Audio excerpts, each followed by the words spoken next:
মহিলা হস্টেল থেকে এক মহিলার অর্ধগন্ধ মৃতদেহ উদ্ধার ঘিরে চাঞ্চল্য ছড়ালো। মৃতার নাম মানা লাহারি, বয়স 58। তারপরে 12-14 দিন বাদে ও আসলো।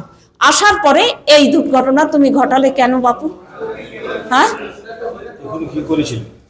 হ্যাঁ, কি করেছিলেন? কি এটা আমার সঙ্গে কোনো গন্ডগোল কিচ্ছু হয়নি, আমি কথাই বলি না।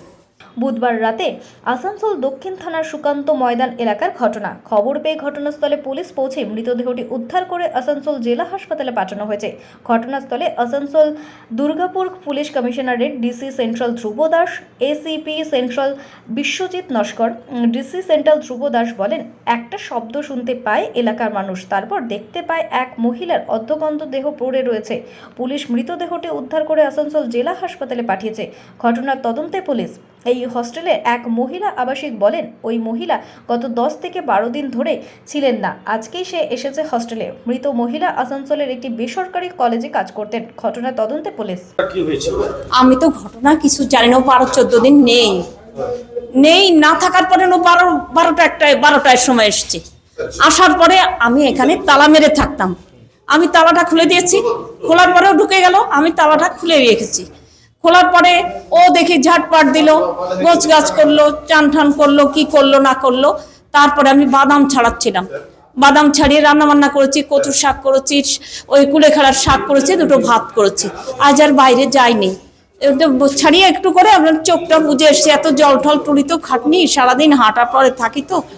হ্যাঁ, এই যে তারপরে ও যে কি করেছে দুপুরটা আমার ঘুমানোর পরে, এটা আর আমি কিচ্ছু জানি না স্যার। ও কি করতেন? ও গুপ্তা কলেজে কাজ করতো, আপনি কি করতেন? আমি আইসিডিএস প্রজেক্টে চাকরি। এখানে এই যে গার্লস হোস্টেল আছে, হ্যাঁ এটা হোস্টেলই তো? হ্যাঁ। এখানে কয়জন থাকতো? কয়জন? এখানে চন্দনা, এখানে অনেক মেয়েই প্রথমে থাকতো। আস্তে আস্তে আস্তে আস্তে সবাই রিটায়ার্ড, কেউ বিয়ে থা করে নিল, কেউ চলে গেল, কেউ অসুবিধার জন্য হয়তো বাচ্চা কাচ্চা হবে ঘর ছেড়ে দিল, আস্তে আস্তে চলে গেল। কিন্তু এদের এটাই দুর্ঘটনা, এদের একটা বোন গলায় দড়ি দিয়ে মরে গেল, একটা বোন একটা মেজ দিয়ে আগুনে পড়ে মরে গেল। আবার সেই সিচুয়েশন লাইন এদের। কি করেছিলেন? আমি তো জানি না, 11-12 দিনও নেই, কোথায় গেছে কি ব্যাপার। ওই আমাকে যখন বললো যে তুমি হসপিটালে ভর্তি করো, আমি বললাম এই সিচুয়েশনে আমি পারবো না, আমার কাজের চাপ, আমি কিন্তু তোমার নিজের লোক না, আমি বোর্ডার, তুমি বোর্ডার, সেই মুহূর্তে তোমাকে আমি ভর্তি করতে পারবো না, তোমার নিজের লোক কাছে যাও। পরের দিন ওই বিবেক রায় যে আমাদের পাহারাদার, তার কাছে গেল, কোথায় হসপিটালেও ভর্তি করলো, হসপিটালে গেল। যাওয়ার পরে তার পরের দিনের সকাল 5টা 5:30 ভিতরে না কবে ও বেরিয়ে চলে গেল। আমিও সেটাও দেখিনি, কাজে কর্মে আমার কাজ নিয়ে আমি ব্যস্ত থাকি। তারপরে 12-14 দিন বাদে ও আসলো। আসার পরে এই দুর্ঘটনা তুমি ঘটালে কেন বাপু? হ্যাঁ, কি করেছিল? হ্যাঁ, কি করেছিলেন? কি এটা আমার সঙ্গে কোনো গন্ডগোল কিচ্ছু হয়নি, আমি কথাই বলি না। কেন কল্যাণীদের সঙ্গে কথা বলি, চন্দনা মণ্ডল সেদিন বিয়ে হয়ে গেছে, সেদিন রাস্তায় দেখা কথা বলি। কোনো দুর্ঘটনার ভিতরে এনার বাড়ি কোথায় ছিল? এনার বাড়ি যে কোথায় ছিল তাও জানি না, এনার মা এখানেই মরে যায় এই ঘরটায়, পুরো হয়েছিল। আমার নাম ঝর্ণা। একটা আপনার সাউন্ড পরে বলছি, বুঝে গেছি, লোকেরা শুনতে পায়, বলছি। তারপরে এখানে এসে দেখতে পায় একটা নাম কি ভদ্রমহিলার নাম স্যার এখনো? আচ্ছা, হ্যাঁ। একজন মহিলা অর্ধদগ্ধ অবস্থায় পড়ে আছেন। তো পুলিশ খবর পেয়ে এখানে এসছে, এখানে এসে আমরা প্রিয় ডেড বডি শিফট হয়েছে, যা ইনভেস্টিগেটিভ ফর্মালিটিস আছে আমরা তাকে করছি। আর আমরা ফরেন্সিক ল্যাবরেটরিকে ডাকবো, ওনারা আসবেন, তবে দেখা যাক কী হয়েছে এটা জানা যাবে। घटना हम जब ऑफिस छोड़ के घर जा रहे थे उसी समय फ़ोन आया हमारे पास।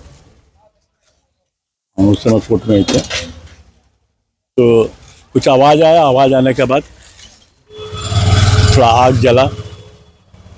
तो हमारे ब्यूरो के स्टाफ लोगों ने हमें फ़ोन किया। फ़ोन करने के बाद ये जो घटना हुआ, अब तो पुलिस आ गई है। मैंने तुरंत ही आईसी को फ़ोन किया, पुलिस को भेजा, पुलिस इन्वेस्टिगेट कर रही है, उसके बाद जो होगा। घटना क्या हुआ था इसमें? ये तो गर्ल्स हॉस्टल है। गर्ल्स हॉस्टल ठीक ही है, हमारे यहाँ पर दो तीन शायद यहाँ पर रहते हैं। एक तो शायद कभी बीच बीच में आती है, तो यहाँ पर रहती है परमानेंट। तो तीन लेडीज यहाँ रहती है? 3 लेडीज रहती है। सिलेंडर फटने से अब सिलेंडर फटा, अभी तक हमको कुछ मालूम नहीं है, ठीक है ना। अभी घटना का जानकारी अब आईसी कर दे रहा है, देख रहा है, इन्वेस्टिगेट कर रहा है। लेडीज थी वो अभी डेड हुई थी। अभी मालूम है डेड हो गया था। हाँ डेड हो गई।